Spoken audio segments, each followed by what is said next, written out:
Bonjour, il est 8h30.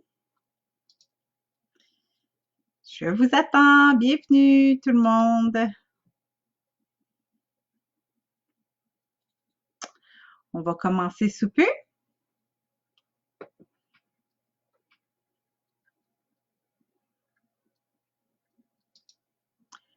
J'espère que vous avez passé une bonne journée. Il faisait tellement beau aujourd'hui, en tout cas ici à Montréal. Alors, j'espère qu'il faisait beau par chez vous. Vous pouvez placer un commentaire, hein. Je peux pas vous entendre, mais je peux vous lire. Alors, je sais que souvent, il y a un délai entre le moment où est-ce que je pose la question et le moment où est-ce que vous pouvez répondre.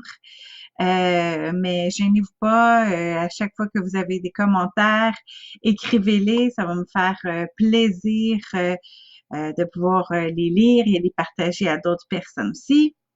Donc, gênez-vous pas, je sais qu'il y a vraiment un délai. Je pense que c'est presque un bon 20-30 secondes. Donc, c'est ça. Alors, des fois, je vais être là que j'attends après vos réponses. Mais c'est vraiment, je sais qu'il y a un délai entre ce que je dis et ce qu'on voit. Oh, merci Sylvie, c'est très gentil. Merci, merci. J'aimerais bien ça de voir la bête aussi. Ah, j'ai hâte de tout vous voir là. Comme je disais ce midi, je suis contente de la technologie. Tu sais, je trouve ça quand même pratique de pouvoir interagir, de pouvoir parler avec vous autres, de pouvoir vous entendre, même si c'est juste par commentaire.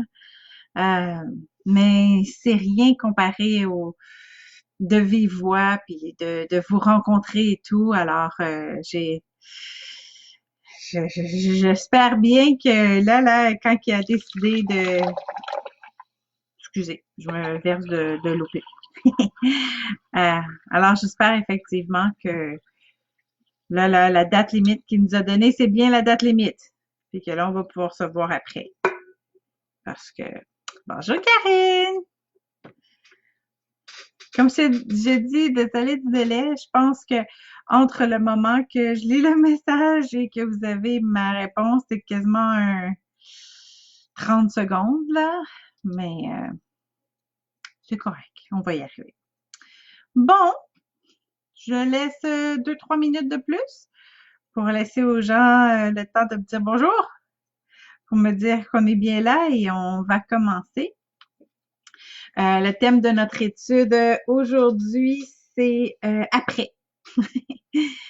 L'après, tu sais, la prochaine étape. Fait que on va prendre l'exemple de ce qui se passe en ce moment. Toutes les le côté pandémie et ça, là. Donc, qu'est-ce qu'on va faire après ce moment-là? Mais tout ce qu'on va regarder aujourd'hui, c'est aussi quelque chose que, en tant que célibataire, que vous pouvez mettre en pratique pour le après aussi. Donc, célibataire pendant un temps et après, on est pour la plupart, pas tout le monde, mais la grande majorité espère de se marier. Alors, tous les conseils qu'on va donner. Bonjour Monica, bienvenue. Alors, tous les conseils qu'on va donner, qu'on va se donner, parce que le but d'une étude, c'est pas que ça soit moi qui enseigne et que vous écoutez. Le but d'une étude, c'est vraiment d'avoir des réponses de votre part. Je vais vous poser plein de questions, puis j'ai besoin que ce soit vous qui nous édifiez. Alors, je fais juste guider le bateau, puis je vous laisse, vous, entrer dedans et me donner vos commentaires. Alors, c'est ça le but de l'étude. Et donc, c'est pour ça que le thème que j'ai appelé aujourd'hui, je l'ai appelé Et après, se préparer à la prochaine étape, au prochain chapitre de notre vie. Alors, voilà, si vous permettez, on va commencer par un mot de prière. Que ce soit Dieu, bien sûr, qui nous guide dans ce petit voyage aujourd'hui. OK, alors on va prier. Ah, Seigneur, je te remercie d'être présent avec nous. Je te remercie d'être au contrôle de nos discussions. Je te remercie que tu nous enseignes à travers ta parole, que tu nous fortifies, que tu nous fais grandir et que tu prends le contrôle. Seigneur, on s'abandonne à toi et on te laisse toi prendre le contrôle de toutes choses, non seulement de l'enseignement ici, mais de chaque détail de notre vie. Alors, merci Seigneur. Ajoute toute bénédiction à ta parole qui va être lue aujourd'hui. Amen. Amen. Alors, comme je disais, notre étude va être passée, on va parler aujourd'hui sur l'après. Qu'est-ce qu'on fait après quand on attend dans une étape? Et pour ça, on va baser notre étude aujourd'hui sur le livre de Deutéronome. Quand on dit ça, là, le livre de Deutéronome, c'est comme, oh boy, ok, c'est mal parti. Mais non, toute la Bible est bonne. C'est juste moi, il y a des parties qui sont des fois un peu plus difficiles à digérer. Mais c'est ça. Donc, Deutéronome, selon différentes sources qui connaissent l'hébreu et tout ça, ils disent que le mot Deutéronome, ça vient du mot la parole ou la parole répétée. Puis ça ferait du sens parce que si on connaît un peu la Bible, on sait que Deutéronome, le livre de Deutéronome, arrive après les Lévitiques et après les Nombres, justement. Et c'est donc un deuxième moment où est-ce que les lois sont redites au peuple. C'est peut-être pour ça que c'est Deutéronome, je ne sais pas. C'est comme le dernier discours que Moïse y fait avant que le monde entre sur la terre promise. Donc, juste avant que Josué prenne le peuple et qu'il passe le Jourdain et qu'il puisse enfin se rendre à la terre promise, c'est le dernier discours de Moïse. Alors, quand on dit dernier discours, c'est généralement le summum de sa carrière. C'est donc non seulement un rappel de toute sa carrière, mais c'est aussi le pep talk avant de rentrer dans la terre promise. Et tout le livre de Deutéronome, on peut le diviser en 3 points. Donc, en tant que message que Moïse a donné à son peuple avant de rentrer dans leur prochaine étape, il l'a divisé en 3 points. Et ces 3 points qu'on peut nous aussi appliquer dans notre vie quand on est en train de se préparer à passer à une autre étape. Je vais vous les écrire ici, au cas où il y en a qui décident de prendre des notes là, ou qui entendent peut-être pas très bien, peut-être que l'audio est pas parfait ou quoi que ce soit. Alors, je vais les mettre en commentaire ici. Donc, on trouve 3 points principaux dans le livre de Deutéronome. D'abord, dans les premiers chapitres, Moïse, il fait un rappel du passé. Donc, qu'est-ce qu'ils ont vécu dans le passé, comment est-ce que Dieu est intervenu, les erreurs qu'ils ont fait et qu'ils n'auraient pas dû faire et tout ça. En deuxième étape, il fait un rappel des lois. Bon, voici maintenant ce que vous allez devoir faire, ce que vous devez faire maintenant, ce que vous allez devoir faire plus tard et tout ça. Ça, c'est les règles qui sont redonnées. Et vers la fin du livre, il y a un rappel des promesses qui dit donc, si vous suivez toutes ces règles, vous allez avoir telle bénédiction. Et si vous ne suivez pas ces règles, vous aurez telle malédiction. Fait que c'est un peu dans la troisième étape, qu'est-ce qui se passe. Alors, nous, quand on est devant une situation et qu'on attend que la situation se termine, et on sait qu'elle va se terminer, on peut se préparer à la suite des choses, donc à la prochaine étape. Comme je disais, c'est un exercice qui est très efficace à faire pour chaque situation dans notre vie. Mais je trouvais que c'était comme approprié de le faire maintenant, sachant qu'on va bientôt sortir de cette pandémie. Alors, vous savez, on peut voir que notre confinement, dans où est-ce qu'on est en ce moment, on peut se voir comme une victime, c'est-à-dire j'ai pas le choix, je suis enfermée chez moi, je suis comme dans une prison, puis avoir comme un peu une attitude de victime, puis de juste avoir hâte d'en sortir. Ou on peut dire, c'est quoi? Je vais prendre ce temps spécial pour pouvoir me préparer pour la prochaine étape. Je vais prendre ces petits moments où est-ce que je suis peut-être un peu moins occupée pour pouvoir m'occuper avec les bonnes choses, avec des choses constructives pour que je puisse bien entamer la prochaine étape. Alors, c'est tout dans l'attitude. Soit on a une attitude de victime ou soit on décide d'être un conquérant comme Dieu nous l'a donné et de rendre chaque moment qu'on a, l'investir et qu'il soit efficace. Alors, voilà, on va regarder ça ensemble, puis on va l'appliquer autant dans le temps qu'on est en ce moment avec la pandémie, autant dans le temps qu'on est en tant que célibataire, quand on attend vers le mariage. Fait que on va parler, vous allez voir, on va faire le on va montrer que les deux, les mêmes points s'appliquent. Donc, dans les trois choses que Moïse avait dit, la première chose, dans les premiers chapitres, on voit que Moïse, il parle beaucoup du passé, de qu'est-ce qu'ils ont fait dans le passé et toutes ces choses-là. Et donc, moi, ma première question que j'ai pour vous aujourd'hui, c'est que souvent, on dit que c'est pas bon de vivre dans le passé. Il y a même des personnes qui disent, on n'en parlera pas du passé. Oublions le passé, on va faire comme si c'était rien. Pourquoi est-ce qu'il y a des gens qui disent que c'est négatif de parler du passé? En quoi est-ce que se souvenir du passé, ça peut être quelque chose de mauvais? En quoi est-ce que ça peut nous nuire de parler du passé ou de vivre dans le passé? Alors, est-ce que vous pourriez me donner, vous, qu'est-ce que vous en pensez à cette question-là? Donc, pourquoi? Qu'est-ce qu'il y aurait de négatif à se concentrer sur le passé ou à vivre dans le passé? Alors, écrivez-moi vos réponses. Qu'est-ce qui vous vient en tête?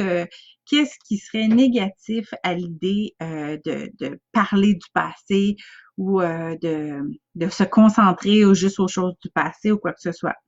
Alors, il y en a des personnes qui voient ça vraiment comme négatif. Alors, je voudrais savoir, vous, qu'est-ce que vous en pensez? Est-ce que vous trouvez que en quoi est-ce qu'il pourrait y avoir quelque chose de négatif dans ce sujet-là? Alors, je vous donne quelques secondes pour y réfléchir et pour m'écrire vos réponses. Qu'est-ce qu'il peut y avoir de négatif à se concentrer sur le passé? Alors, je vous laisse réfléchir à la question. Qu'est-ce qu'il pourrait y avoir de négatif à se concentrer sur le passé? Je vais vous laisser quelques secondes, puis après, je vais vous donner mes commentaires au cas où... voilà. Bonjour Guy. Je suis d'accord avec toi, effectivement. Quand on se concentre sur le passé, qu'on vit dans le passé, ben on vit plus le moment présent, effectivement. Même que ça soit négatif. Alors, si on vit dans le moment passé seulement et qu'on fait juste ressasser les mauvaises choses qui nous sont arrivées, ben ça crée de l'amertume, puis on n'est pas dans notre joie de vivre en ce moment, puis même vivre, juste penser, ceux qui sont tout le temps en train de dire « Ah, le bon vieux temps », ils apprécient juste ce qui est passé, puis ils voient pas les bonnes choses de maintenant.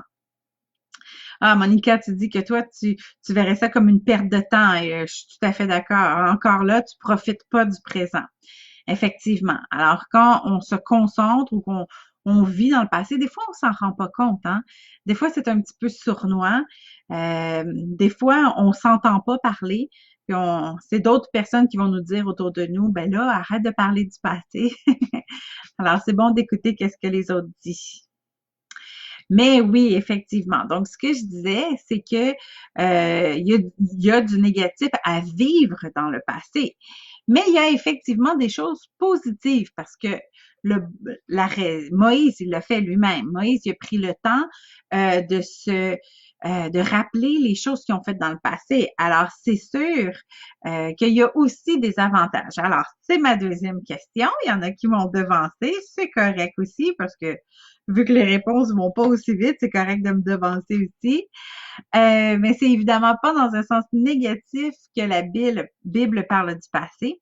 Alors, comment est-ce qu'on peut se rappeler notre passé d'une façon positive et constructive? Alors déjà, Karine, tu disais que le passé nous permet de mieux rectifier et préparer le futur. Je suis tout à fait d'accord avec toi. Quand on voit les conséquences de nos erreurs passées, ben, ça nous permet de nous mettre en garde pour ne pas refaire les mêmes erreurs. Sylvie, je crois qu'il est important de savoir où nous venons pour mieux guérir les choses. Oui, c'est sûr que de rester dedans, c'est pas bon, mais quand on en parle de notre passé pour pouvoir guérir et pour qu'on puisse passer aussi à autre chose, alors oui, effectivement. Donc, le côté négatif, effectivement, de toujours repasser les mauvais souvenirs, comme tu dis, Guy, parler juste des mauvaises expériences, ça nous aide pas à avancer. Fait qu'effectivement, ça, c'est plus le côté négatif. On peut se rappeler des erreurs qu'on a fait dans nos fréquentations passées, mais si on fait juste parler des mauvaises expériences, ça ne donne même pas le goût de retourner dans une autre relation. Peut-être que les personnes qui nous entendent parler comme ça négativement de nos anciennes relations, on devient peut-être un petit peu moins attirant même. Donc, effectivement, ça pourrait être un côté négatif. Mais par contre, comme disait Karine, comme disait Sylvie, si on utilise nos expériences passées pour guérir, pour devenir plus fort, pour être mieux outillé pour l'avenir, c'est effectivement une bonne façon d'utiliser notre passé. Une des autres choses que Dieu y montre dans sa parole, c'est que quand on pense à ce qui nous est arrivé dans le passé, on peut aussi penser, se rappeler de ce que Dieu a fait pour nous dans le passé. Et là, ben, ça nous encourage à croire. Moi, c'est comme ça que je le vois. Ça m'encourage à croire pour le futur. Et moi, ma question que je vous poserai maintenant, c'est justement, c'est ça. Vous autres, quand que vous pensez, qu'est-ce que ça crée chez vous quand vous vous rappelez de comment Dieu a agi dans le passé? Alors oui, on peut regarder le passé comme nos blessures, comme nos erreurs, tout ça, mais on peut regarder le passé aussi et voir les miracles que Dieu a fait dans notre vie. Et quand vous prenez le temps de vous asseoir pour de juste penser à ça, qu'est-ce que Dieu y a fait de bon dans ma vie? Qu'est-ce que, en telle circonstance, il a fait telle chose, en telle circonstance, il agit de telle façon, qu'est-ce que ça crée chez vous? Qu'est-ce que ça développe en vous, soit pour votre présent ou pour votre futur, de vous rappeler des bonnes choses que Dieu a fait dans le passé. Alors dites-moi ça, qu'est-ce que ça crée à l'intérieur de vous de penser à comment Dieu a agi dans votre vie? Alors donnez-moi vos commentaires là-dessus. Qu'est-ce que ça crée en vous pour le présent et pour l'avenir de réfléchir aux bonnes choses que Dieu a fait pour vous dans le passé? Parce que, comme on disait, penser, vivre dans le passé avec des regrets, tout ça, c'est pas bon. Mais si on regarde au passé, comme dans la Bible, au fond, dans le livre de Deutéronome, il raconte toutes les histoires où est-ce que Dieu a intervenu, comment Dieu les a fait sortir d'Égypte, comment Dieu les a nourris et tout ça. Alors, il rappelle pour démontrer quoi? Oui, Karine, c'est exactement ce que je pense aussi. Ça nous donne plus confiance en Dieu pour l'avenir. Je vais vous donner un verset qui confirme ça, effectivement. Ça nous donne un espoir. Oui, c'est ça, Sylvie. Parce qu'on sait, hein, c'est un verset qu'on dit souvent. On sait peut-être pas la référence, mais on dit souvent le verset Jésus-Christ est le même hier, aujourd'hui et éternellement. Donc, lorsque on se rappelle des bonnes choses que Dieu a fait dans le passé, ça nous donne espoir parce qu'on dit si Dieu l'a fait hier, Dieu va le faire encore aujourd'hui, Dieu va le faire encore éternellement. Oui, c'est vrai ça, Marie-Tout. C'est vrai que ça nous donne la reconnaissance. Ça va m'amener à un autre point plus tard. Tu vas voir, je vais garder ça, ton point. La reconnaissance amène autre chose. Effectivement, Guy, c'est ça, ça nous donne la confiance parce qu'on sait qu'il est fidèle. Et oui, c'est ça, ça va bien aller. Avec Dieu, ça va bien aller. J'ai fait faire, juste à part, là, petite parenthèse, j'ai évidemment fait faire à mes enfants un arc-en-ciel qu'on a mis dans la fenêtre, mais moi, j'ai rajouté avec Dieu, ça va bien aller. Et il y a quelqu'un qui est venu livrer quelque chose à la maison. Puis quand il a sonné à la porte, il dit ah, il dit j'ai vu votre arc-en-ciel. Il dit vous croyez en Dieu vous? Puis là, je suis comme mais oui, on croit en Dieu. C'est grâce à Dieu que et là ça l'a permis une porte ouvrir parce que évidemment c'est quand on a Dieu dans notre vie qu'on peut être convaincu que tout va bien aller. Alors, une petite image dans la fenêtre faite par les enfants, ben ça peut attirer, ouvrir des portes pour témoigner du Seigneur. Alors, même si on sort pas, on peut quand même témoigner. Alors, Carole, toi, ça te fait reconnaître la souveraineté de Dieu. Oui, alors je garde ton point aussi. On va revenir à ça après. Alors, donc, quand on se rappelle de ce que Dieu a fait pour nous dans le passé, ça peut nous encourager, mais est-ce que ça vous encourage? Est-ce que ça crée le même sentiment aussi quand vous pensez au témoignage des autres? Parce que, ou même, comme je disais, même ceux qui sont dans la Bible, est-ce que vous pouvez, ça vous est arrivé déjà d'utiliser le témoignage de quelqu'un d'autre pour vous édifier vous-même? Est-ce que ça vous est déjà arrivé? Parce que, bon, j'ai déjà entendu des personnes que ils vont écouter un témoignage puis ils vont dire, ah, pourquoi que elle a eu telle chose? Moi, ça fait longtemps que je suis le Seigneur, je l'ai pas eu encore. Pourquoi? Nanana, et ça crée plus de l'envie. Mais des fois, on peut écouter les témoignages, puis au contraire, avoir une attitude positive. Et dites-moi, vous, qu'est-ce que ça crée en vous quand vous entendez les témoignages des autres? Parce qu'évidemment, quand quelqu'un témoigne, il parle de quelque chose qui s'est passé.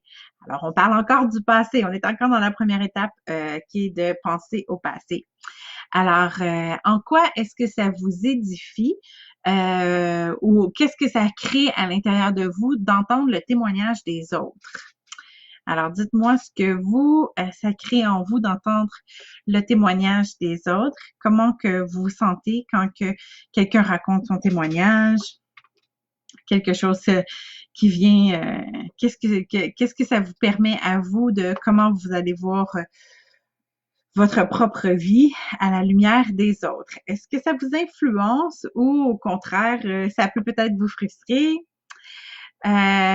Oui. Donc, Carole, toi, tu dis oui, que ça te rend heureuse pour eux. Ça témoigne la bonté de Dieu envers toute la création. Alors, effectivement, à ça, excusez-moi, je rajoute le verset Acte 10, 34 et 35, et je crois que c'est le verset sur lequel il faut s'appuyer quand on entend le témoignage de quelqu'un. Quand Pierre est dit, en vérité, je reconnais que Dieu ne fait exception de personne, mais qu'en toute nation, celui qui craint et qui pratique la justice lui est agréable. Alors, quand on entend le témoignage, oui, c'est ça, Karine. Quand on entend le témoignage de quelqu'un, on peut se dire, ben merci Seigneur pour qu'est-ce qui lui est arrivé. Je crois que Dieu, s'il l'a fait pour lui, il peut le faire pour moi aussi parce que Dieu ne fait pas d'exception de personne. C'est sûr que le verset dans le contexte ici, on parle du salut, mais Dieu, il va agir dans toute chose si on suit la fin du verset qui dit qu'en toute nation, celui qui craint Dieu et qui pratique la justice lui est agréable. Alors, oui, exactement, Karine, ça t'amène de la joie de voir que Dieu est fidèle et ça augmente notre propre foi de voir effectivement, Guy, que Dieu a agi d'une façon et comme je le disais dans le verset, Dieu fait pas exception de personne, alors on peut croire que Dieu va le faire pour nous aussi. Ça nous donne des exemples. Des fois, on peut prendre en note de la façon qu'ils l'ont fait, mais il faut s'attendre aussi que Dieu peut agir de façon différente avec nous. Tant qu'on suit qu'est-ce que le verset il dit, qu'on craint Dieu et qu'on pratique la justice, alors on peut croire que ce que Dieu était capable de faire pour quelqu'un, il est capable de le faire aussi pour nous. Alors, une des autres choses de se rappeler du passé, de se rappeler qu'est-ce que Dieu a fait, c'est comme tu disais, Chantal, je pense, et Karine tantôt, non, Marie et tout, tu disais que ça t'amène à voir la souveraineté de Dieu. Et ça, c'est une autre chose qu'on voit beaucoup dans le livre de Deutéronome, je pense. Une des façons qu'il parle du passé beaucoup, c'est pour encourager les gens à se rappeler qui est Dieu. Dans le sens, c'est Dieu, là. Il vous a fait sortir d'Égypte. Il a ouvert la mer. Il vous a fait traverser sur un sol sec et tout. C'est pour que les Israélites se rappellent, waouh, Dieu, il est vraiment fort, Dieu est vraiment puissant. Et donc, comme je l'écris en question, ça nous ramène aussi dans l'humilité. Alors, vous, ça serait quoi votre définition de l'humilité? Quand on le met dans le contexte qu'on est en train de parler en ce moment, si je vous demandais de me définir, c'est quoi l'humilité pour vous? Parce que ce qu'on peut voir, c'est que quand on se rappelle de ce que Dieu a fait, comme je l'ai écrit, quand on se rappelle de ce que Dieu a fait, ça nous amène aussi dans l'humilité. Alors, ça serait quoi pour vous l'humilité? Est-ce que vous pourriez me donner votre définition maison de l'humilité? Quand on parle d'être humble devant Dieu, mais ça pourrait être aussi devant d'autres personnes. Mais là, dans le contexte qu'on est en ce moment, on est en train de parler de l'humilité devant Dieu. Alors, se rappeler de ce que Dieu a fait, ça nous amène dans l'humilité. Ah, voilà, oui, tu as tout à fait raison. Non, tu voudrais pas comme Guy, tu veux pas c'est ça, dire toutes les connaissances que tu sais parce que tu veux rester humble. Ah, c'est très, très touchant. OK, Carole, toi, tu dis c'est de reconnaître qu'on n'est rien. OK. C'est de reconnaître que comparé à Dieu, on a du chemin à faire, hein? Oui, ça serait une façon de voir les choses. D'autres façons qui sauvegardent dans l'humilité et que pour vous, l'humilité, vous pourriez comparer ça? Je vais vous donner évidemment ma petite définition maison. Pour moi, l'humilité, c'est de remettre Dieu à sa place. De remettre Dieu sur le trône et de nous remettre à notre place, qui est enfant de Dieu et serviteur de Dieu. Alors, quand l'humilité, Karine te dit, c'est de reconnaître que on peut rien sans la grâce de Dieu. C'est de se fier à Dieu, de faire confiance, comme on a parlé la semaine passée. Alors, c'est ça. Alors, l'humilité, c'est de remettre Dieu à sa place. Parce que des fois, on a tendance à vouloir tout contrôler. Des fois, on s'épuise, hein, à vouloir faire ça. Alors que Dieu, ce qu'il nous dit, c'est de s'humilier devant lui. Et donc, de reconnaître que c'est Dieu qui est au contrôle, que Dieu est sur son trône, qu'on n'a pas besoin de paniquer.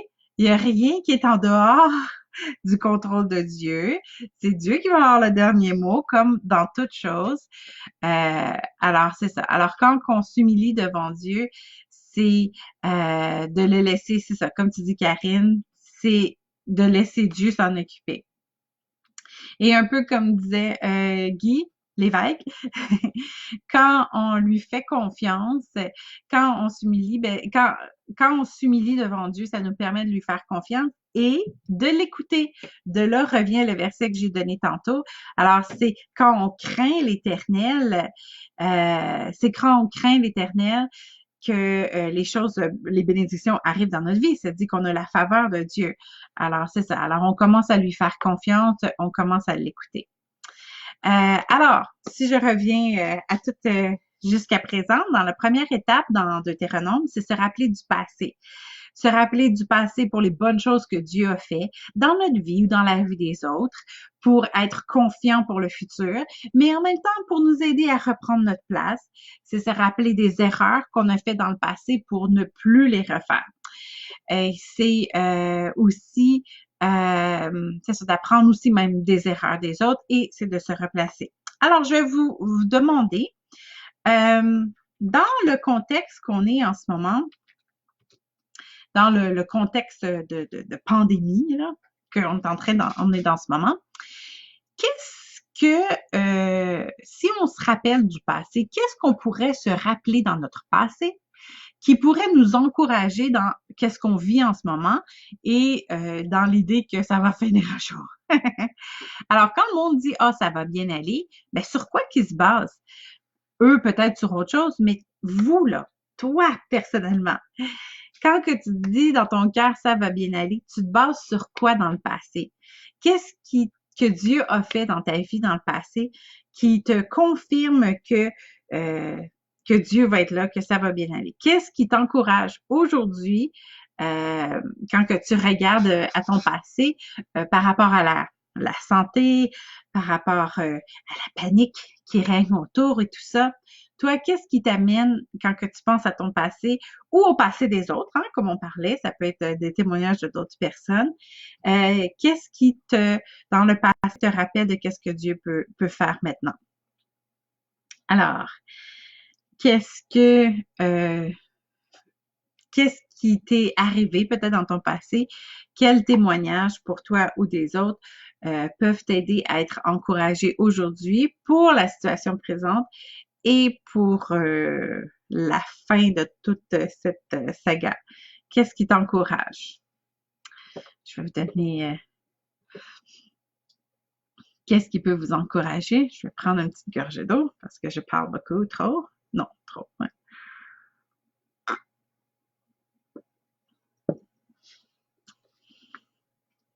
Alors, dans le cas de toute cette histoire stressante, qu'est-ce qui vous encourage dans votre passé à regarder à plus tard?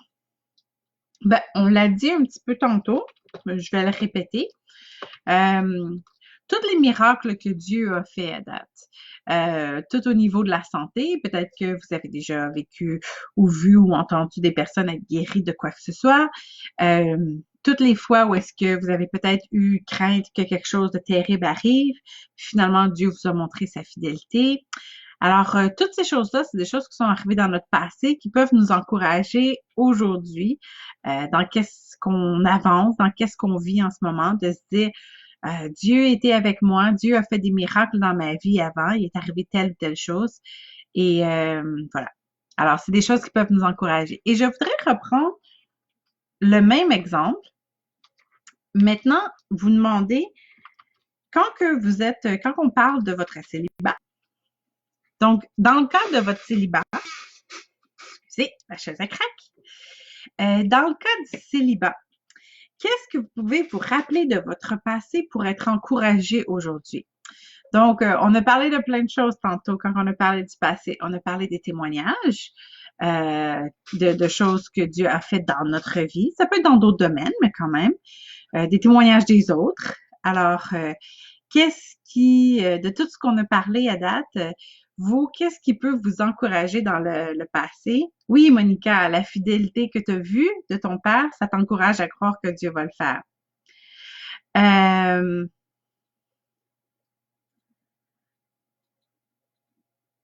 Bon, Sylvie, toi, ça t'enseigne sur qui tu es maintenant, de voir que peut-être que tu as besoin de laisser un peu le contrôle à Dieu. Ça te rappelle, Guy, que peu importe la tempête, effectivement, Dieu va être avec toi, il va te sortir de l'épreuve, effectivement. Et tu as tout à fait raison. Dans toutes les épreuves qu'on vit, on en sort toujours grandi. Il y a toujours quelque chose ben, si on le prend d'une façon positive, parce qu'on peut rester à se languir, puis avoir, comme je disais au début, d'avoir une attitude de victime. Et là, finalement, on n'apprend rien de qu'est-ce qui se passe. On retire rien de positif. Mais quand on a une bonne attitude et qu'on se dit ce que j'ai vécu, ça va m'aider à grandir, ben là, effectivement, c'est utile. Et Karine, tu as un super bon témoignage. Amen. Même plus besoin des médecins, c'est excellent. Alors, de regarder qu'est-ce que Dieu a fait dans le passé et de savoir que effectivement Dieu est encore en train de le faire, ça nous encourage. Oui, c'est ça, Carole. Hein? Dieu nous a souvent arraché de mauvaises passes. Alors, sachant que Dieu nous a déjà arraché de mauvaises passes, on sait que Dieu est encore capable de le faire. S'il nous a enlevé de mauvaises relations, on sait que Dieu va nous aider encore. Et peut-être qu'il va nous donner la bonne direction pour plus qu'on retombe. Fait que tantôt, quand on parlait de qu'est-ce qui nous encourage du passé, on a parlé des témoignages. de voir qu'est-ce que Dieu a fait, le témoignage des autres, de voir que si Dieu a donné un mari à telle personne, ben ça m'encourage que Dieu peut le faire pour moi aussi. Mais ça nous rappelle, regardant notre passé, on peut voir aussi les erreurs qu'on a fait dans nos anciennes relations pour être sûr de pas faire les mêmes erreurs. Puis même dans tous les petits détails, hein, petite parenthèse. Moi et Toby, on s'est rencontrés sur un site de rencontre, comme vous savez, pour la plupart.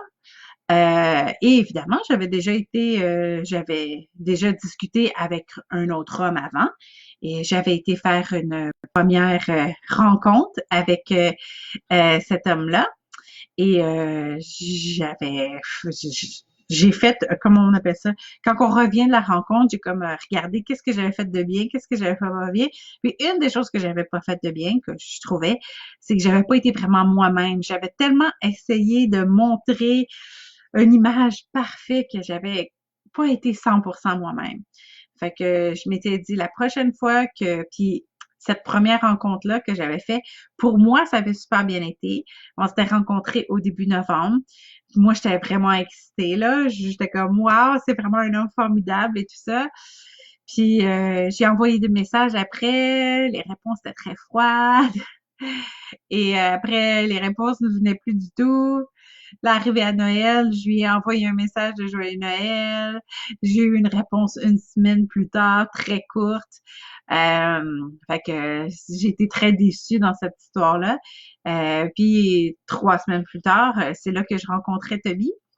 Et quand que là, j'étais à la rencontre de Toby, je me dis, tu sais quoi, je vais pas faire la même chose que l'autre fois. Apprenons de nos expériences passées, même si l'expérience était très courte, là, c'était juste une rencontre. J'avais fait comme non, l'expérience passée, j'avais pas été moi-même. Là, ce coup-là, je vais être complètement moi-même. Je vais être plus à l'aise parce que c'est plus facile d'être soi-même que d'essayer de prétendre d'être quelqu'un d'autre. Parce que je suis pas une bonne actrice. Alors, j'ai décidé d'être moi-même. Fait que c'est ça. Donc, de nos erreurs, on peut apprendre et évidemment, hein, je l'ai marié 1 an et demi plus tard. Donc, cette deuxième expérience a été valorisante. Donc, c'est ça. Donc, on peut se rappeler des témoignages dans notre passé, mais on peut aussi se rappeler nos erreurs pour ne plus les refaire. Voilà. Alors, on va passer à la deuxième étape.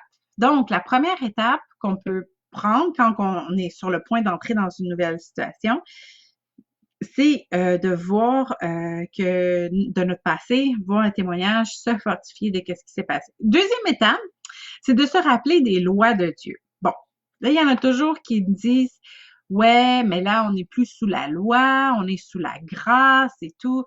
Faisons juste un petit résumé rapide, là.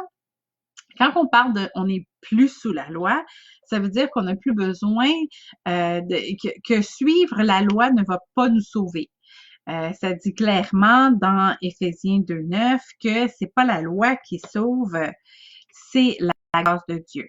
C'est ce qu'on voit dans Éphésiens 2, versets 8 et 9. Ça, c'est clair. Avant, il fallait suivre toute la loi. Aujourd'hui, grâce à Jésus, c'est pas la loi qui va nous sauver, c'est par sa grâce. Mais ça veut pas dire que la loi veut plus rien dire. Au contraire, c'est ça qu'on voit en Romains 3:1. Dans Romains 3:1, ça dit « Anéantissons-nous donc la loi par la foi? Loin de là. Au contraire, nous confirmons la loi. » Fait que tout ce que Dieu a mis dans sa parole, c'est pas parce qu'il voulait être un dictateur, puis qu'il voulait nous dire quoi faire en toutes choses, puis nous réprimer et tout. C'est pas du tout ça. Dieu, il connaît toutes choses et Dieu, il veut nous faire prospérer et il veut nous protéger en toutes circonstances. Et c'est pour ça qu'il met dans sa parole un guide de conduite. C'est comme plusieurs appellent ça aussi un manuel d'instruction. S'il y a quelqu'un qui sait c'est quoi de vivre, c'est quelqu'un qui l'a vécu d'une façon éternelle. Et je pense que nous, on pense des fois tout connaître, mais Dieu, il en a vu plus qu'un. Il a vu plus qu'une fois des personnes être dans la même situation que nous. Et il sait vraiment quoi faire dans la prochaine étape ou de comment aller. Alors, de lire la parole de Dieu pour voir c'est quoi la direction qu'il veut qu'on prenne et c'est quoi les choses qu'on ne devrait pas faire, c'est pas juste pour nous réprimer, c'est vraiment pour nous protéger. Alors, c'est pas une question de ah ben moi je suis plus sous la loi là, alors je vais plus rien suivre de ce que la Bible dit. C'est évidemment pas ça, parce que la loi c'est pas une question de juste le suivre. La loi c'est juste pour qu'on puisse avoir des bons résultats dans la vie. Alors, donc, se rappeler les lois aujourd'hui, ça peut être aussi simple que de se rappeler qu'est-ce que Dieu veut que je fasse dans telle circonstance de ma vie. Alors, c'est la question que je vous... Excusez, c'est mon chat. C'est la question que je vous demande ensemble maintenant. Dites-moi, comment est-ce que vous pouvez aujourd'hui connaître c'est quoi la direction de Dieu en toutes choses? Exactement, Marie et tout. Comment on peut connaître la volonté de Dieu en toutes choses? Que ce soit pour votre vie, vous personnellement, quand vous êtes dans une situation en particulier et que vous voulez savoir, Seigneur, qu'est-ce que tu veux que je fasse maintenant?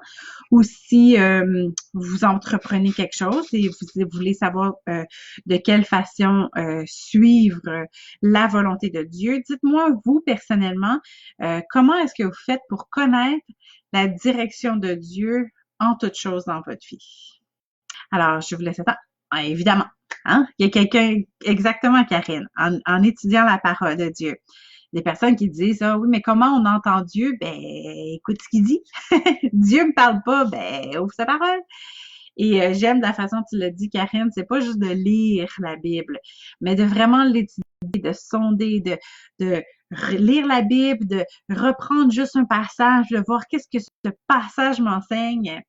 Et oui, après de l'avoir entendu, effectivement, Monica, c'est de mettre notre confiance dans le Seigneur. Puis après, quand on reçoit ces directives, c'est de le suivre. Carole, tu sais, à travers sa parole, c'est une bonne question de se dire, quand tu es dans une direction, tu cherches une façon, qu'est-ce que Jésus aurait fait à ma place? Ça peut être une très bonne façon, effectivement, de savoir quoi faire. D'autres façons, ben, juste par la prière, hein, en lui demandant, Seigneur, qu'est-ce que tu veux que je fasse? Il peut nous répondre, généralement par la parole. Ça peut être par des enseignements aussi. Oui, effectivement. Alors, en entendant une parole, mais si c'est par enseignement, en écoutant des enseignements,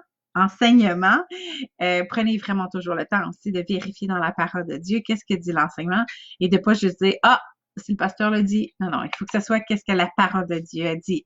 Alors, je fais confiance que tous les pasteurs de ce monde et tous les autres enseignants et tous les autres docteurs et prophètes et apôtres et whatever parlent toujours de la parole de Dieu, mais je veux dire, même ce que nous, on enseigne, là, il faut toujours vérifier qu'est-ce que la parole de Dieu dit. C'est pas toujours qu'ils disent d'une mauvaise façon. Des fois, ils ont une très bonne intention, mais des fois, dans notre cas à nous, la parole de Dieu peut nous amener dans une autre direction aussi. Alors, c'est toujours important de retourner à la parole de Dieu. Alors, si je vous demandais qu'est-ce que Dieu vous demande de faire maintenant, en ce moment, par rapport à toute cette histoire de pandémie. Alors, ça serait quoi votre to-do list, là? Les choses que Dieu vous demande de faire en tant que chrétien, qu'est-ce que je devrais faire? Parce que comme je vous disais tantôt, il y en a qui vont prendre toute cette histoire-là de confinement et tout comme une victime. Je suis pris là et tout ça. Mais qu'est-ce qu'on peut faire? Oui, les paroles de connaissance, effectivement, qu'on doit aussi vérifier dans la parole de Dieu. Effectivement. Voilà. Alors, dans le cas en ce moment de ce qui se passe, qu'est-ce que la Bible dit que des chrétiens devraient faire ou que vous, personnellement, est-ce que Dieu vous a donné, comme je disais, une petite affaire tantôt, là, on a eu à cœur, j'ai eu à cœur de faire aussi l'arc-en-ciel, mais de rajouter un petit quelque chose. Comme ça, ben, ça a témoigné à des personnes. J'ai été étonnée de voir qu'il y a même une personne qui est venue m'en parler. Alors, qu'est-ce que vous, Dieu, vous dit de faire en ce moment en tant que chrétien? Est-ce que Dieu vous a demandé certaines choses à faire en particulier durant cette période? Alors, donnez-moi vos témoignages de qu'est-ce que Dieu vous a dit de faire, ou ça peut être d'une façon plus générale. Alors, qu'est-ce que Dieu vous a dit de faire en ce moment, dans ce temps de pas d'isolement, ben pour certains peut-être un peu, là, mais dans ce temps où est-ce qu'on peut pas sortir de la maison. Euh, alors, est-ce que Dieu vous a parlé? Ah, que Dieu te dit, Monica, que c'est dans le calme et la confiance que sera ta force. Excellent. Il me demande de me concentrer sur lui. Amen. De chercher à savoir mon appel. Oh, je vais en parler de ça tantôt. Et d'être là pour tes proches. Excellent. Oui, c'est tout à fait ça. Je vais vous donner des versets juste pour faire assemblant spirituel. Certaines choses que Dieu peut nous demander de faire à nous en ce moment. Ça pourrait être de ne pas s'inquiéter, comme plusieurs l'ont mentionné, là, de faire confiance à Dieu, de se rappeler de qu'est-ce qu'il a fait. Alors, dans ma liste de choses à faire en ce moment, en tant que chrétienne, c'est de ne pas m'inquiéter. Alors, si moi, je suis dans la paix, je veux déjà être une lumière pour les personnes de mon entourage, de prier, oui, tout à fait, de prendre soin de soi aussi, hein. On va en profiter pour faire attention, puis de s'occuper de nous autres, d'encourager des personnes, oui, par téléphone, effectivement, de rencontrer des personnes. Ça fait, c'est une très bonne liste de choses à faire en tant que chrétien durant ce temps-là. Maintenant, je vous repose la même question, mais comme je disais, on parle dans le contexte de la pandémie, mais on parle aussi dans le contexte du célibat, parce qu'on est un ministère pour célibataires. Hein? Donc, moi, je vous dirais, en ce moment, aider un prochain en partage, prier pour que les âmes reviennent à Dieu. Ah oui, c'est pour ça. OK, alors, moi, je vous dirais maintenant, je repose la même question. Quelle est votre to-do list? Qu'est-ce que Dieu vous demande de faire pendant votre célibat? Alors, c'est quoi la liste de choses que Dieu vous demande de faire ou de ne pas faire? Pendant votre temps de célibat en ce moment. Alors, c'est quoi les choses que Dieu met sur votre cœur? De vivre pour lui et par lui, effectivement. De prier pour ça, oui, on en a parlé, bon, parler pour autre chose, mais aussi de prier carrément pour la situation de célibataire qu'on est. Je vais vous donner le verset. Dans ce verset-là, tout à fait. Donc, on peut évidemment prier quand on est célibataire. C'est correct de redire, puis cet après-midi, dans l'étude qu'on faisait, il y a quelqu'un qui disait qu'il avait l'impression de toujours prier pour la même affaire. Mais c'est correct aussi, c'est correct. À chaque fois qu'il y a quelque chose qui vient peser sur ton cœur, même si c'est quelque chose qui revient tout le temps, c'est correct de le mentionner à Dieu. Parce que ce que Dieu veut, c'est qu'on puisse se décharger sur lui de tout ce qui vient nous tracasser. Alors, c'est correct de prier, ça dit dans ce verset-là, de élever nos besoins, tous nos besoins à Dieu. Alors, c'est important de s'abandonner à Dieu, de lui faire confiance, de prier en toutes circonstances. Ça devrait être dans notre liste de choses à faire. Dans mes choses que j'ai à faire en tant que célibataire, c'est de prier pour comment je me sens et même de prier pour notre futur partenaire. On peut prier que Dieu la garde ou Dieu le garde, que Dieu se révèle encore plus à lui, que Dieu l'amène à rentrer dans son appel. Et on peut déjà prier pour l'autre personne parce que Dieu va nous en faire rencontrer quelqu'un. D'autres choses que Dieu nous demande de faire pendant notre célibat, c'est un peu ce que tu disais. Et je recherche qui m'a dit ça tantôt. Je le vois plus. Donc, ça doit faire un petit bout. Une chose qu'on peut faire pendant notre célibat, d'arrêter de chercher. Toi, Marie-Tout, tu sens que Dieu te demande d'arrêter de chercher et de se concentrer sur les œuvres que Dieu me demande de faire. Ah! Alors, je te donne un verset pour aller avec ce que tu dis.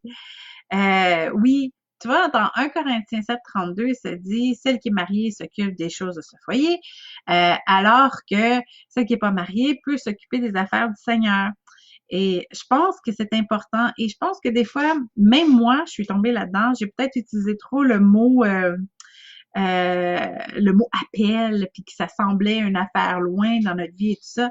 Alors, j'ai commencé à utiliser le mot projet. Alors, dans mon temps de célibat, quel projet, Seigneur, tu veux que j'accomplisse pour faire grandir ton royaume? Fait que comme ça fait comme moins une affaire de vie à plus jamais, là. C'est juste la prochaine étape. Alors, qu'est-ce que tu veux que j'accomplisse, Seigneur? Puis ça peut être autant dans le temps, dans notre temps de célibat, comme je disais, que le temps pour le virus. Et tout ça pour dire, ce que j'avais vraiment à cœur de vous parler aujourd'hui, qui brûlait le plus dans mon cœur, justement, c'est de vous encourager dans ce temps qu'on est au niveau du confinement, de réfléchir à qu'est-ce qui va arriver après le virus. Quel projet allez-vous commencer, allez-vous faire avec le Seigneur après le virus? Dans le temps que vous êtes en ce moment, demandez à Dieu qu'est-ce que lui, il veut que vous entrepreniez après. Une fois qu'on va pouvoir rencontrer des gens, qu'on va pouvoir aller à quelque part, demandez-lui qu'est-ce que Dieu veut, qu'est-ce que Dieu s'attend de vous, quel projet il voudrait que vous embarquiez. Parce que il y a une phrase qui me revenait dans la tête, c'était « Et si ça se terminait aujourd'hui, la pandémie et tout ça, est-ce que vous diriez « Oh, j'aurais dû en profiter pour… » Alors, le fait de pas être à ton travail et de travailler à la maison, est-ce que tu vas dire « Oh, j'aurais dû en profiter pour… » Il faut avoir aucun regret. Il faut se dire « Moi, on m'a pas imposé ce confinement-là.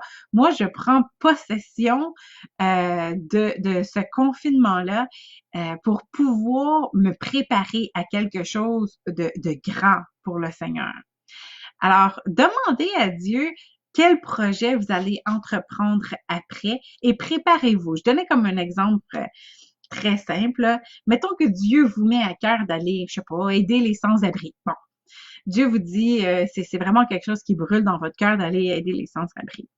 Alors, pendant votre confinement, sachant que votre projet futur, ça va être aider les sans-abri, bien, pendant votre confinement, vous allez lire des versets sur la situation, de comment développer l'hospitalité, comment développer l'aide. Vous allez rencontrer, vous allez faire des recherches sur des organismes qui s'occupent des sans-abri. Vous allez demander au Seigneur où est-ce que je devrais aller en premier, qu'est-ce que je devrais ramasser. Peut-être que vous allez même revoir vos finances ou songer à des activités de financement que vous pourriez faire pour vos projets. Vous allez tout faire ça pendant le temps, puis comme ça, dès que le gouvernement va dire c'est correct, vous pouvez sortir dehors, pour votre projet est déjà tout prêt, vous allez pouvoir rentrer et accomplir qu'est-ce que Dieu a pour vous. Alors, c'est de justement s'assurer de ne pas gaspiller ce temps précieux qui nous est donné. C'est un temps où est-ce qu'on peut se reconcentrer pour revenir à qu'est-ce qui est essentiel. De réévaluer nos priorités aussi, de réévaluer toutes les occupations qu'on a. Quand on a été forcé de tout enlever de notre horaire, c'est le moment de se dire, est-ce que j'ai vraiment besoin de tout remettre ça dans mon horaire après? Est-ce qu'il y a des affaires que je devrais enlever pour pouvoir prendre plus de temps dans la parole de Dieu? Est-ce que il y a, je sais pas, juste profiter de ce temps-là. Ne faites pas juste penser que quand que je vais sortir, là, je vais pouvoir me trouver des projets. Mais demandez à Dieu tout de suite, c'est quoi que vous allez accomplir une fois que vous allez pouvoir sortir. Puis comme ça, vous allez être prêt à entreprendre quelque chose. Vous allez pouvoir utiliser votre temps maintenant. Comme je te dis, tout pour ne pas dire « Oh, j'aurais dû en profiter pour… » Voilà. Alors, juste vous encourager de ce côté-là. Ça, c'est comme toujours dans la deuxième partie. La première partie, c'est de se rappeler du passé, de ce que Dieu a fait pour se préparer au futur. La deuxième chose pour se préparer au futur, c'est de voir qu'est-ce que Dieu veut que je fasse et qu'est-ce que Dieu veut pas que je fasse. Alors ça, c'est dans la deuxième partie. Et maintenant, la troisième partie que Moïse a parlé dans Deutéronome et que nous aussi, on va appliquer dans notre vie, c'est de se rappeler des promesses de Dieu. Alors, dans toute la fin du livre de Deutéronome, il parle de voilà, si tu fais le projet que Dieu te dit, voici les bénédictions qui vont t'attendre. c'est comme faire une recette. Aujourd'hui, j'avais plus de dessert. Alors, je me suis dit, bon, qu'est-ce que je vais faire comme dessert pour ma famille? Et là, je dis, OK, je vais faire des biscuits. Alors, la première étape, c'est de se rappeler que j'en ai plus. On les a toutes mangés, les desserts, il y en a plus. C'est pas grave, c'est pas nécessaire des desserts, mais en tout cas, whatever. Commencez pas à me chicaner là-dessus. De se rappeler qu'on n'a plus de dessert. Deuxième étape, c'est de suivre les étapes de préparation du dessert. Donc, c'est ça, c'est de suivre la direction que Dieu nous donne. Et la troisième étape, c'est qu'on peut déjà s'imaginer à quel point il va être bon ces biscuits-là. Et je vous en ferai quand on fera nos prochaines rencontres, peut-être, si Dieu me le permet. Alors voilà. Alors, c'est ça. Donc, la troisième étape, c'est se rappeler les bénédictions qu'on va avoir à suivre Dieu. Alors, j'ai 3 autres questions pour vous et après, je vous laisse aller. Donc, pourquoi c'est important de penser? Tu sais, parce qu'on pourrait se dire, ben moi, je vais suivre ce que Dieu dit parce que Dieu dit de le faire.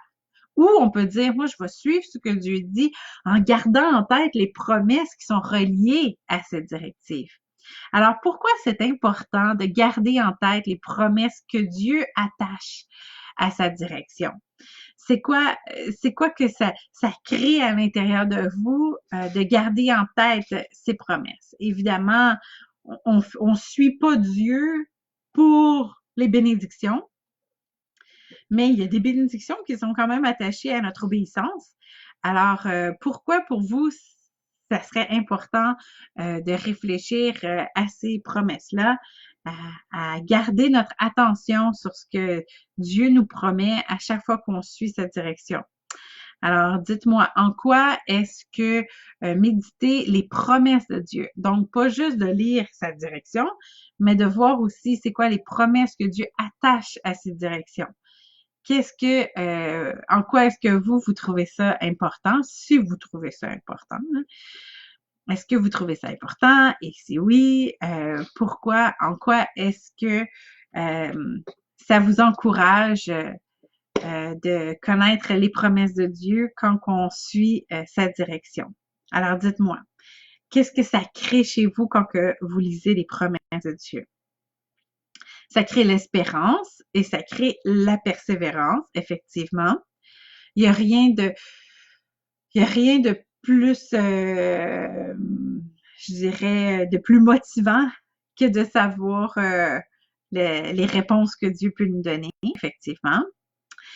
Oui, parce qu'effectivement, tu as raison, Karine, on est toujours à l'intérieur d'une promesse de Dieu. On vit dans sa bénédiction constante. Alors, quand on se concentre sur quand on réfléchit aux bénédictions que Dieu peut nous donner, ça nous met dans la joie, ça nous met dans la confiance, tout à fait.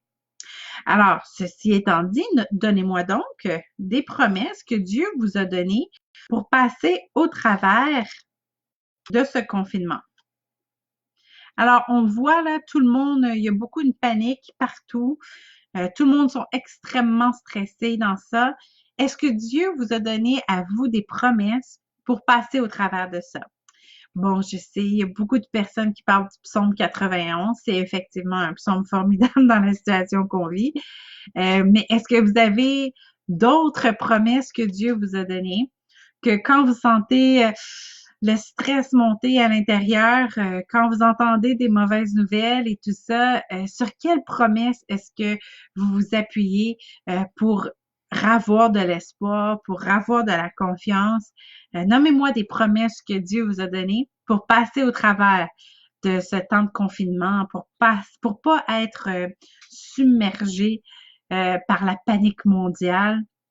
Alors, quelle promesse Dieu personnellement vous a donné pour passer au travers ça, pour voir que ça va bien aller.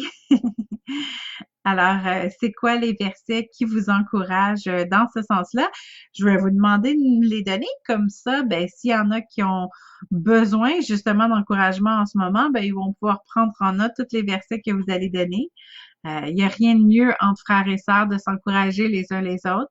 Alors, si Dieu vous a donné une promesse, s'il vous plaît, partagez-la nous pour qu'on puisse, alors, je vais les dire.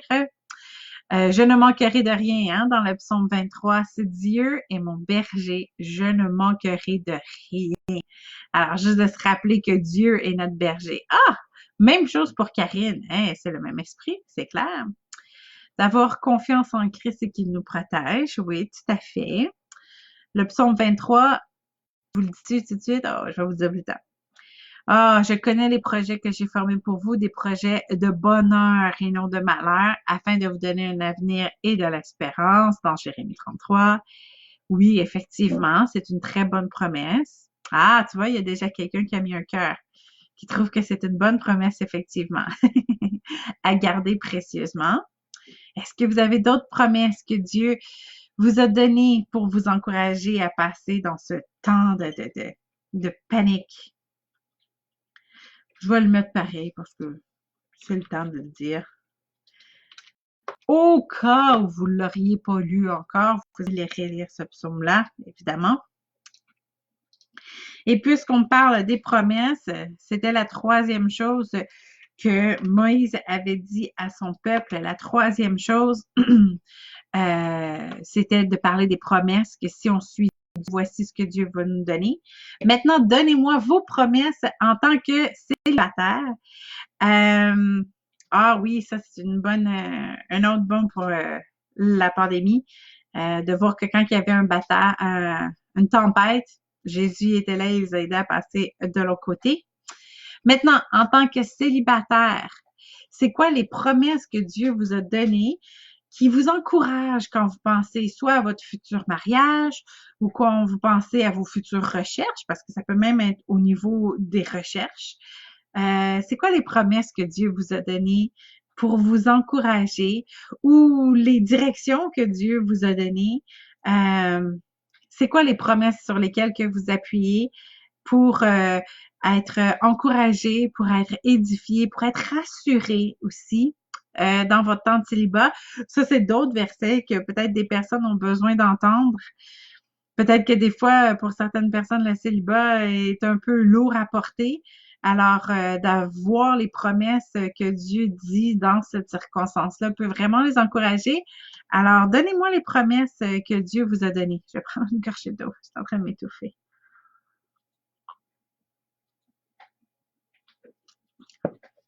C'était la dernière question que j'ai à vous poser aujourd'hui. On va terminer avec ça. Que l'homme quittera son père et sa mère et s'attachera à sa femme. Alors, je présume que le côté de la promesse dans ça, c'est de voir que l'homme va s'attacher à sa femme.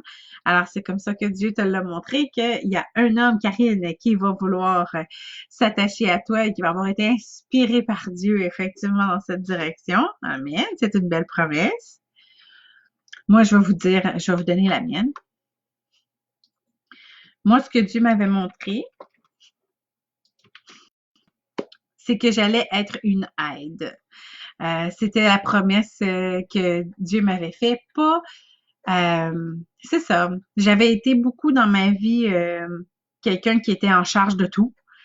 Et Dieu, il m'avait vraiment montré que maintenant, en devenant épouse, que j'allais être une aide. Fait que c'est plus moi qui allais être en charge de tout. J'allais être là pour aider mon mari. Et il m'a vraiment montré que, en tout cas, c'est dur à expliquer parce que ça n'a pas l'air super encourageant, mais moi, dans mon cas, c'était super encourageant que Dieu allait faire de moi une aide, que j'allais vraiment être une aide. Et je pense, Toby est de l'autre côté, je sais pas, je pense qu'il va pouvoir dire que c'est effectivement ce que Dieu a fait. Alors, c'est important de voir les promesses que Dieu nous a données. Alors, oui, je suis d'accord avec toi. Ça peut être effectivement, comme je dis, c'est pas tout le monde qui est obligé de se marier et même le temps de célibat, que ce soit pour toujours ou que ce soit juste pour un certain temps, il y a du bon dans toutes choses. Alors effectivement, il faut aussi voir le bon dans toutes choses. Il y a des personnes qui vont pas vouloir se marier jamais, ils sont très rares, mais il y en a qui sont pas faites pour se marier. Celui qui trouve une femme a trouvé le bonheur. Oh, je suis le bonheur d'un homme. Oh, c'est excellent. Merci Seigneur. Voilà. c'est ça. Il y en a qui sont très bien là-dedans. Alors, c'est quoi la promesse que Dieu vous donne au niveau de comment Dieu va prendre soin de vous? Comment Dieu va vous utiliser puissamment dans la situation que vous êtes maintenant? Ésaïe 41:10 qui dit, je ne le connais. Je vais aller chercher. Tiens. C'est un bon verset. Je vais le mettre dans la version Louis II. Je viens à ton secours, je te soutiens de ma droite triomphante. Enfin, c'est un verset qui va très bien dans les deux situations.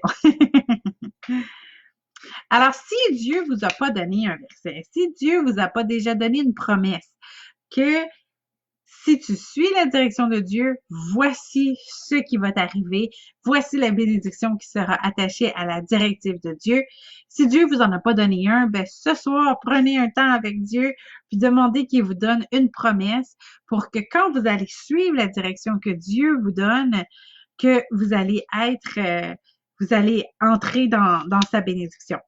Alors, comme ça, quand l'ennemi va vous dire, ah, arrête de faire ça, tu perds ton temps à suivre qu'est-ce que Dieu dit et tout, tu vas le faire comme, non, non, moi, je veux suivre qu'est-ce que Dieu dit, non seulement parce que c'est Dieu, puis je vais suivre qu'est-ce que Dieu dit, mais aussi parce que voici les bénédictions qui sont rattachées à mon obéissance.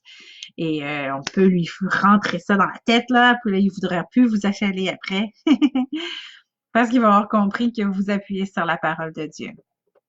Alors voilà, c'est ce que je voulais vous parler aujourd'hui, c'est ce que je voulais qu'on discute aujourd'hui. Je voulais surtout que vous reteniez que tout ce temps de confinement doit servir à la préparation du projet que Dieu a pour vous, à la préparation peut-être d'un futur mariage, peut-être d'un, comme je disais, un projet pour faire grandir le royaume de Dieu.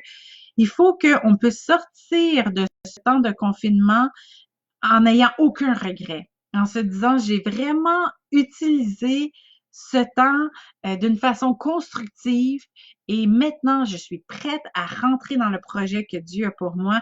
Je suis prête à faire grandir le royaume de Dieu parce que durant tout mon confinement, je me suis préparée en me rappelant du passé, en me rappelant des promesses, en me rappelant des directives de Dieu, en me rappelant de ses promesses. Et donc, je suis prête maintenant à rentrer dans quelque chose de nouveau. C'est pas juste, je suis prête à sortir dehors, mais je suis prête à commencer le grand projet que Dieu met devant moi. Alors, qu'on puisse être pas content d'être en confinement, mais qu'on puisse avoir vraiment maximisé tout le temps, tout le bon côté de qu'est-ce qui se passe en ce moment.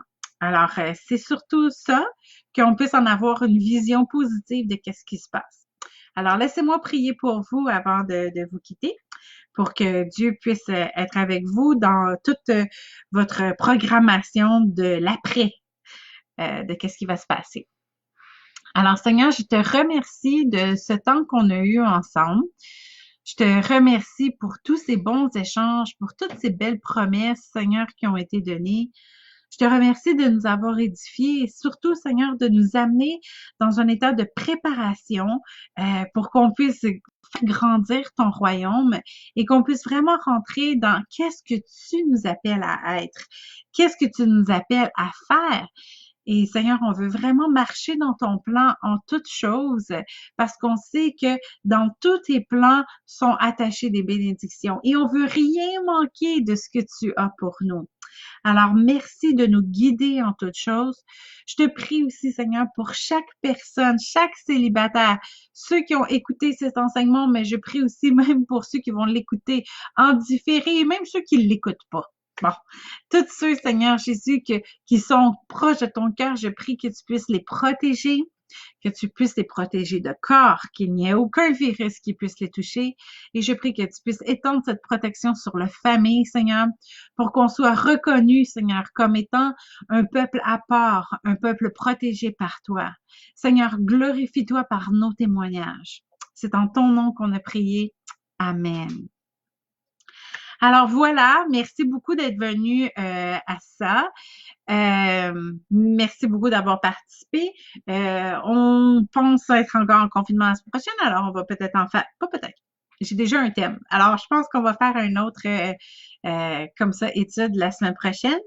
Et jeudi, mes jeux sont prêts. On a deux parties, une partie à 1h30 et à 1h et une partie à 8h30. Alors, venez nous voir, on va jouer, on va faire la semaine passée, il y a quelqu'un qui s'est ramassé à 46 sur 60 et il y en a qui se sont ramassés à 3 points sur 60, mais tout le monde a eu du plaisir.